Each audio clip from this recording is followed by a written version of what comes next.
This is Amfex coming at you with a new tutorial, and in today's episode I'm going to be showing you how to make Blender wireframe renders and then compositing them inside Photoshop. To begin, I'm going to right click on my model, I'm going to go to my modifier stack list and I'm going to select the subdivision surface modifier. I'm going to increase my view subdivisions to something that I want. I'm going to use 2 and then I'm going to set the optimal display to 1. Under the objects panel I'm going to turn on wire and draw all edges, and then back in the viewport I'm going to press N and scroll down to my shading settings. Here you have matte cap, and there are a few matte caps that you can choose. The two I recommend the most is this purple one here and this kind of matte greyish one. I'm going to use the matte greyish one for now. And keep note that depending on how big your scene is, you might need to change the clipping distance.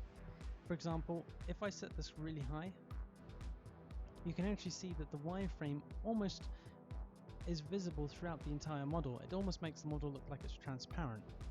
And if you have a big scene, this can be a problem, and you might need to turn down the end point on the clipping distance quite significantly.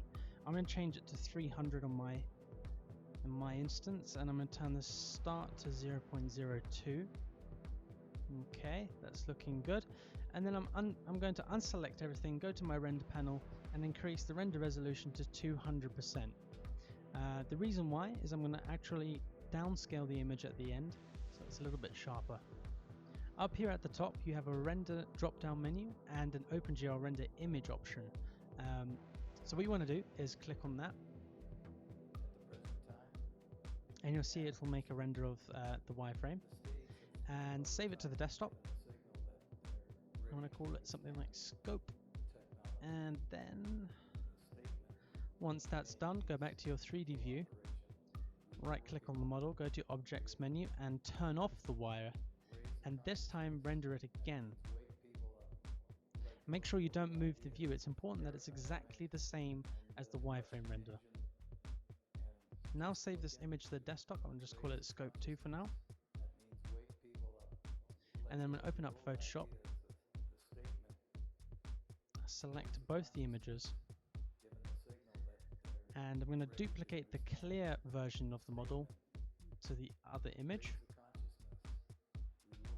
And at the moment the wireframe doesn't really pop out so much. It's there, but it's not popping. So what we're going to do is duplicate the layer, go up to the filters and add a high pass filter to it. And you want it to be quite fine but not too fine. So at the moment I'm going to put 2 pixels in. That should be good for our scenario. And then you want to set it to overlay and change the opacity down to 60%.